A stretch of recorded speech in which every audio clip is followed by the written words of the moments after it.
The name of this project is Life's Playbook. So as we get set to talk to Jaguars quarterback Gardner Minshew, who better to learn his playbook from than his first coach, his dad Flint. Gardner, Flint, thanks for joining us and a happy early Father's Day.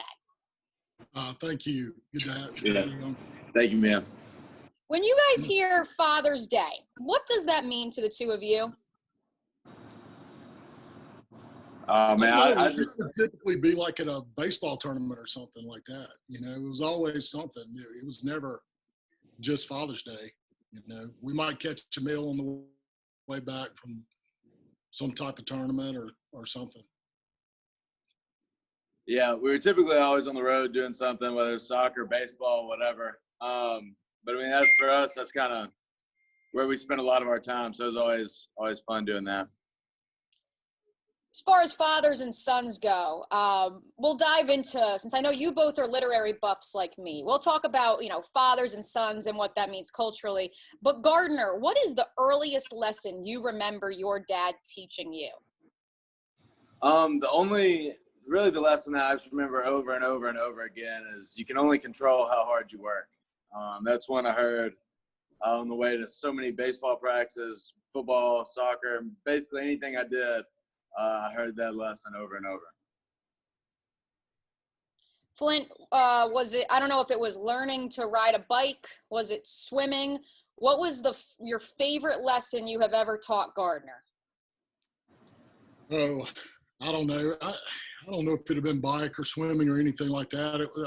I'm sure it had something to do with practice. And like I said, we always just harped on controlling what you can control and working hard. Gardner might have a better memory of that than I do. I don't really know. That's true. Gardner, do you have a memory of learning to ride a bike, learning to swim, any of those? I'd say we were less on the typical kind of stuff. I remember when I was like in 5th grade, starting to go to the gym with my dad before school, learning to do squats and power cleans and all that. I think those are some of my favorite memories of him teaching me. I know for me, like when I learned to ride a bike, my dad and I were, bickering back and forth. It was weeks on end. Was it ever like that for you guys?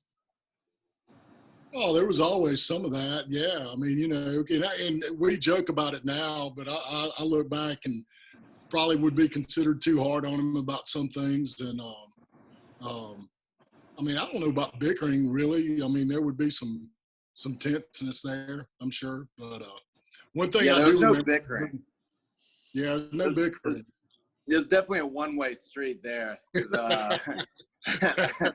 really have much of a choice to bicker back. We were laughing the other day. We were on a fishing trip with a guy there in Jacksonville, and he was talking about coaching his kid and trying to be careful not to be harder on his kid than he was the other kids on the team. And he and I both just kind of looked at each other and smiled and the guy was like, "What are y'all smiling at?" And we're like, "That's not the way we look. That's not the way I looked at it."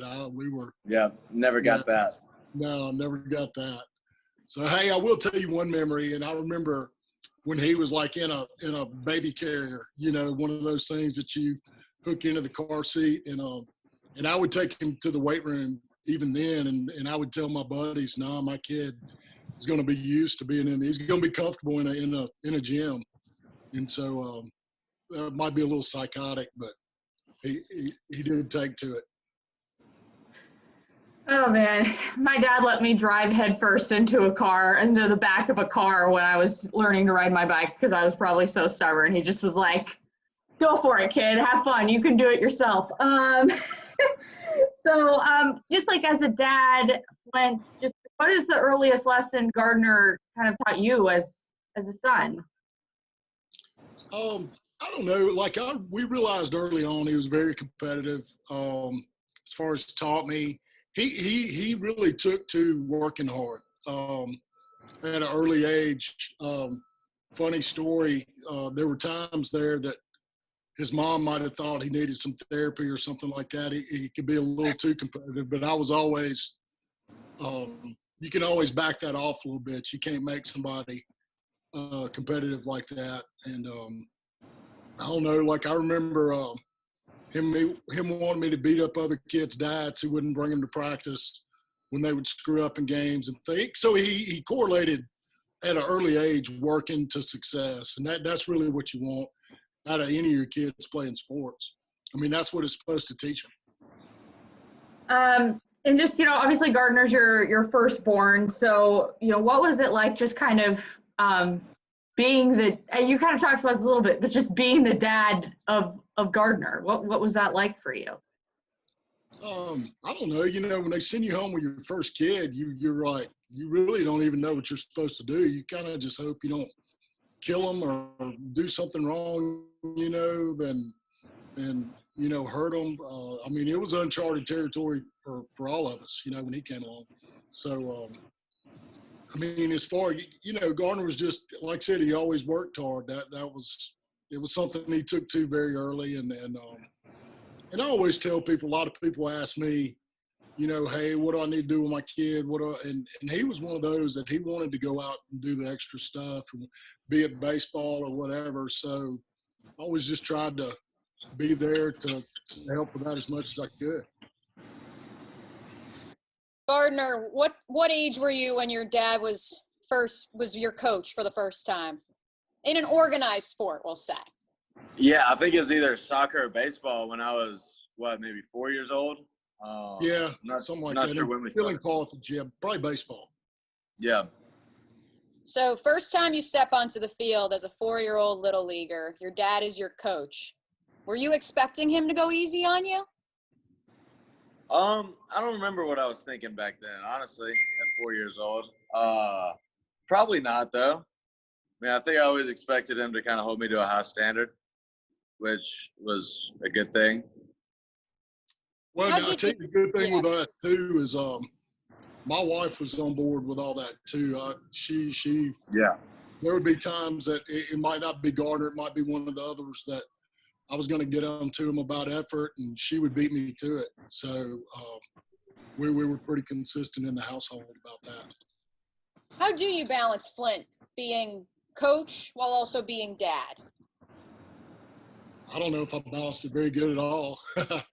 I mean, I guess we were probably the same in just in life, I mean, that's I don't know if we were much different in coaching than we were in anything else.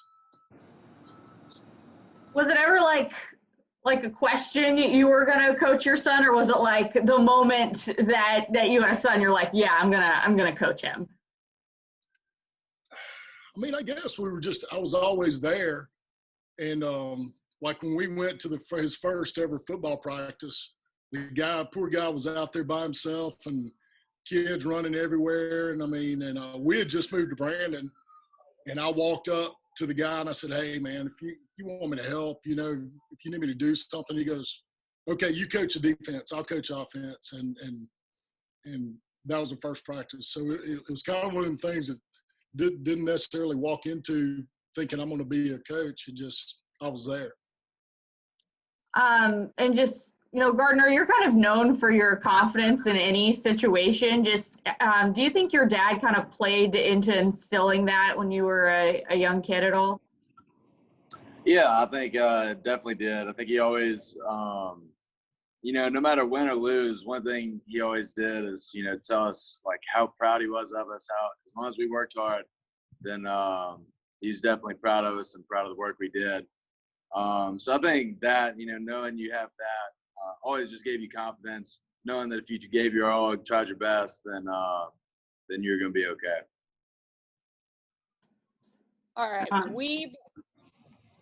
And that's one thing now I kind of catch people off guard. They'll go, man, you must be proud of Gardner and how he's doing. And I'm like, look, I'd be a pretty crappy father if I was just proud because he had success. I'm proud of him. And we keep saying this. I know it's a broken record, but I'm just proud of how hard he works. I'm happy for him for the success. But you like I said, you get your kids into sports so they learn those lessons and they carry that forward in life. I know I've talked to you both about this, and I know Brenna has also talked to you about this, but your name, yes, we're going to talk about the name again, Gardner Flint Minshew. What does it mean to you, Gardner, that you have that name?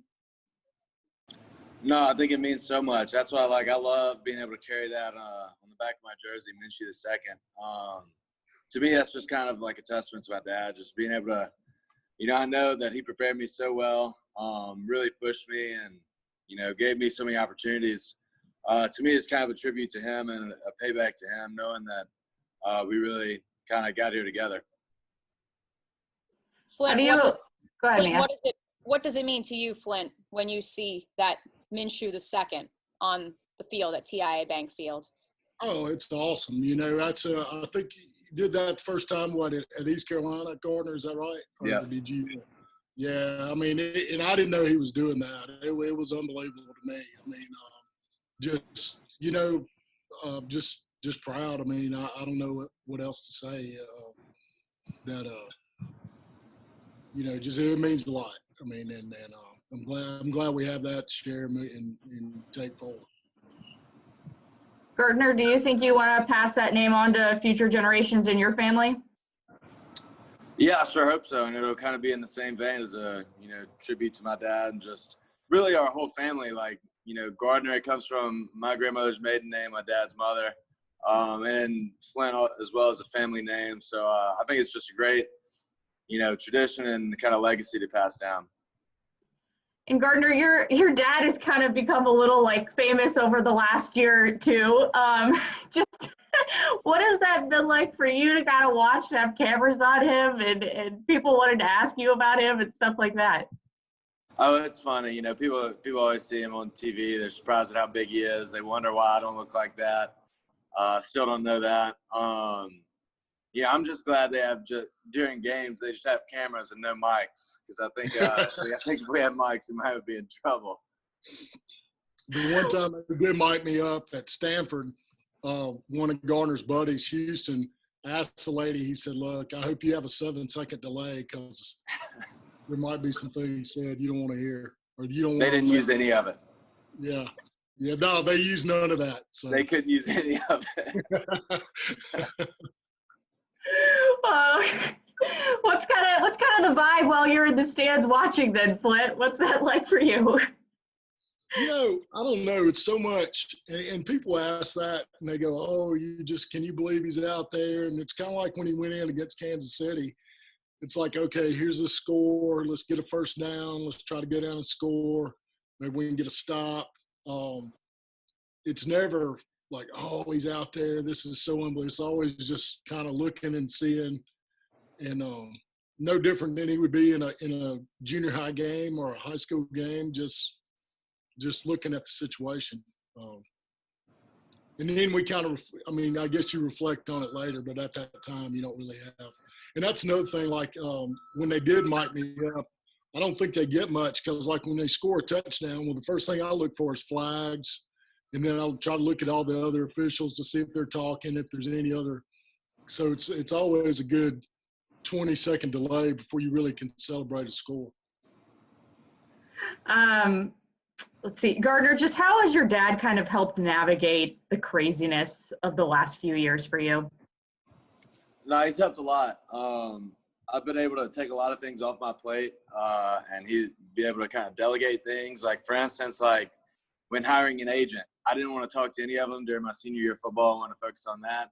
So I sent everybody to my dad. My dad vetted everybody. Even right now, when I'm doing like tickets for games, like hey, Dad, you get the list, you figure it out.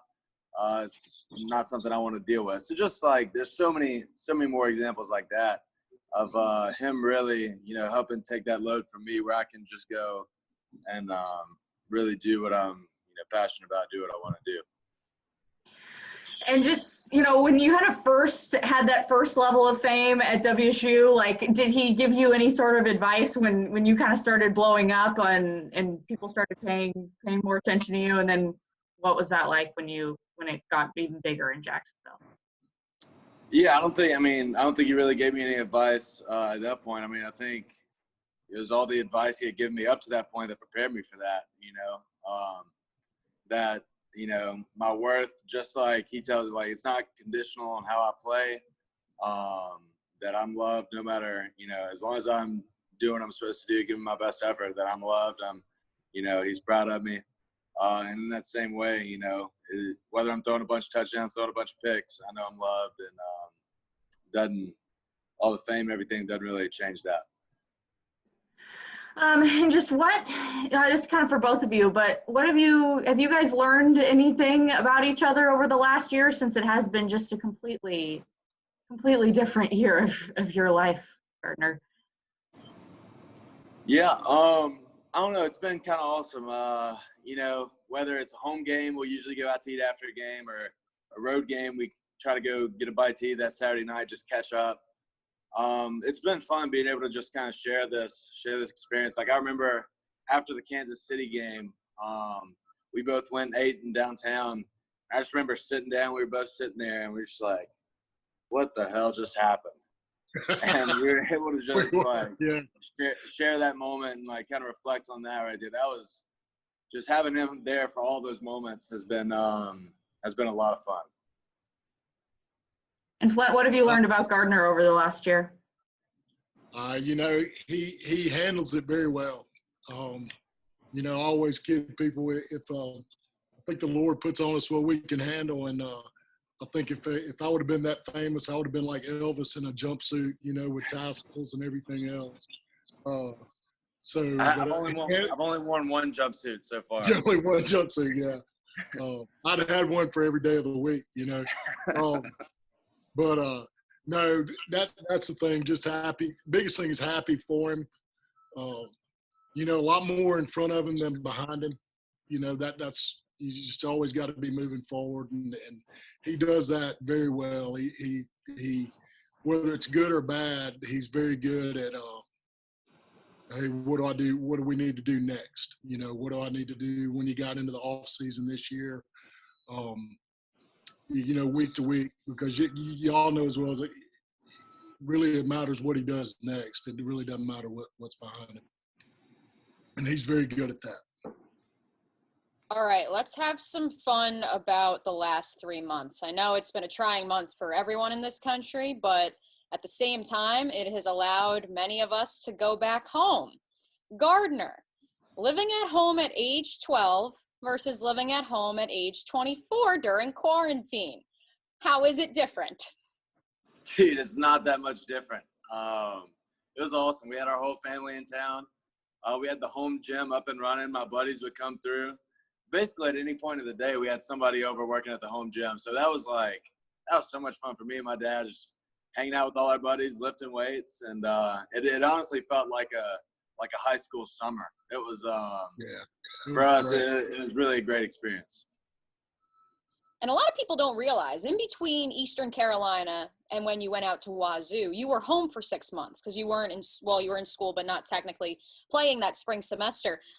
So for those young adults that are back home right now, what advice do you have about living at home during your 20s?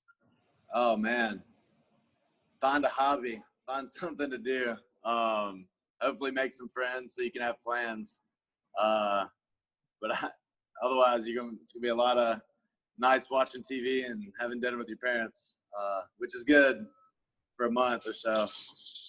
But yeah, find something to do. Gardner, what is your dad's go-to dad line, but which you eventually realized was dead on? I know we kind of touched on the lesson, but is there a line that Flint has, the ultimate dad line? Oh, I don't know. Dad, can you think of anything you say all the time? I mean, I don't know. We got all these little Minshewisms. If you're not getting better, you're getting worse. Yeah, I hear that all the time. Yeah, I hear that. Control what you can control, I guess. Yeah. I don't know. There's so many of them. Maybe it wouldn't be fair to just list one. I don't know. Minshewisms. So it's funny you mentioned that. My mom and dad say I have Mia-isms. I'm curious. What are some? Are those like the Minshewisms or? They basically revolve around. They're totally plagiarized now. I didn't come up with them. I just stole them from others. My Mia-isms are basically where I take a common cliche and I somehow mess it up. So that's why I was curious, if it was something like that. But it's all life lessons. For the most part, yeah. For the most part, some of them are derogatory. We won't talk about those. What were you team Kim? What's the one, Gardner? two mules don't make a stallion. Yeah, that's very That's a true. derogatory term, though, but we won't. Flint, were you Team Cam and Gardner getting his haircut? Do I now? Were you on? I know that Cam wanted Gardner to get his haircut, and that's why that happened. Did you want him to get his haircut too? Okay, I don't get into that. You know, the hair didn't bother me. It didn't bother me when he got it cut. Whatever. That was. I try to stay in my lane, and that's not part of my what I'm in charge of. Kim's in charge of things like that. Gardner, is there just anything your dad says or does that is something just uniquely your father that like kind of encapsulates him? Oh wow, I don't know. Like there's always something. You know, typically it's when we're just hanging around with friends, whether we're out to dinner. He'll always just catch you with something just off the wall. It just makes everybody laugh, and it's just I don't know. It's just always fun to be around. He's always himself. So it's those things you kind of look forward to. Yeah. Hey, I did tell those boys, because all the Gardner's buds are, I don't know how much y'all talked about this, about being home, and what, 2 or 3 of them coach in college, and they all have real jobs. And man, this, I mean, obviously it was horrible what the situation, but having all those guys at home and seeing them all together at 23, 24 years old, it's kind of like they got a free summer. It was really good. And I think they all kind of appreciated each other too. I sure loved having them around, because gradually over the years, they've been gone more and more and more. And boy, we made the most of it. We cooked real good, ate good, worked out. It was great having everybody at home. Obviously his sisters as well, but his sisters don't have the friends over like Gardner does. So, I don't know. They don't want to come work out or whatever. So all the boys do. All right, switching gears a bit. I know you both, like I said at the top, I know you both are literary nerds like me. Gardner, I want you to put that AP literature cap on. Right? Why do you think in popular culture we are constantly seeing this theme of fathers and sons, and in sports we hear fathers and sons? Why do you think that is so prevalent? I don't know. I know in my case, there's no greater influence on my life, and there's no, I don't think there's, any way I'd have made it to where I am today if I hadn't learned those lessons that y'all heard about. You can only control how hard you work. You're either getting better or you're getting worse. Like, I know for a fact, like, if I hadn't heard those growing up, then I wouldn't be here today. So it's definitely relevant, and I think that's why you hear it so much. Flint, why do you think, of all your years, the different stories and themes we constantly are hearing, both in sports, in movies, why does fathers and sons just always play? I think it's a different kind of relationship. It starts, like I said, at an early age. In Gardner, hey, I was thinking the earliest one is probably, what is that, upward basketball in Carthage. Yeah. We had a blind kid on our team. We had that's probably, I'm jumping around on you, but I think it starts so early like that when you see like these guys, and what people don't see is, hey, trying to figure out if he was batted left or right-handed. It took us forever to figure that out, and you're just there. And our jobs as a father is just to be there for those, and so I think it just evolves. And like in our situation, I mean, it's been going on now for over 20 years. I mean, we've been out there sharing these moments together, good and bad. We've kind of touched on it a little bit in this interview. One of my questions was that, Gardner, your dad constantly says like how proud he is of you, but it's not because of what he does, what you do on the field. He'd be a bad dad if that was what he was proud of. So just, how does it kind of feel for you to hear that and just know that, your dad isn't proud of you because of what you've done. It's because of the person that you are. No, that's awesome. That's what he started at a young age. Like he would praise us more if we lost and we played hard and we did everything we could. than if we won and, maybe coasted a little bit. And I think those lessons, have carried me and but all my sisters a long way, just knowing that, the value and everything is really what you put into it. If you're given, everything you have to it, then that's all you can do. And at the end of the day, both our mom and our dad's going to be very proud of us. Well, we thank you both for taking some time this morning to talk about this relationship. The last and most important question, Gardner, what are you getting Flint for Father's Day? I can't say that. That's a lot. We still got a few days. It's got to be a surprise. I want to spoil it. Yeah. Are you going to be going home at all, or what's the plan? No, I'm down here training. We'll hop on a call or something, but I know I'm doing exactly what he'd want me to be doing. So. Well, we wish you guys a happy Father's Day, and we're looking forward to the fall. Yep. Heck yeah. Appreciate it, guys.